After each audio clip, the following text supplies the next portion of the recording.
ابويا انا جبت النتيجة. اتفضل، بس اتفضل بالراحة يعني. وريني يا سيادة الرائد خالد، ظابط ان شاء الله ادخلك شرطة ده اكيد. ايه ده 5%؟ دي بيرة دي ولا ايه؟ لا يا ابويا، دي الاملا.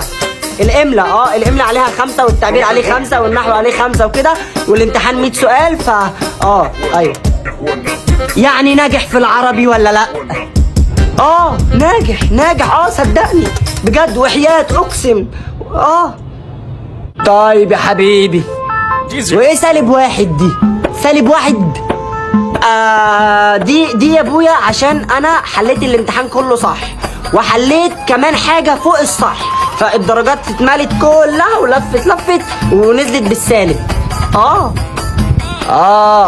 عملت فوق الصح، ده شكل انا اللي هعمل معاك فوق الصح. وايه حرف الخاء ده؟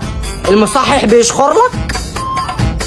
لا يا ابويا، حرف الخاء ده يعني خارق الامتحان. عليا الطلاق، ده انا اللي هخرقك. وايه حرف الميم ده؟ مقبول صح؟ لا، ميم مقفل. وايه حرف الكاف ده؟ المدرس بيشتمك؟ ده انا هطلع عين ابوهم. بيشتمك بامك؟ الو، ايه يا مدرسه مش محترمه، بتشتموا ابني بامه في النتيجه ليه؟ ايه ابن اسمه ايه؟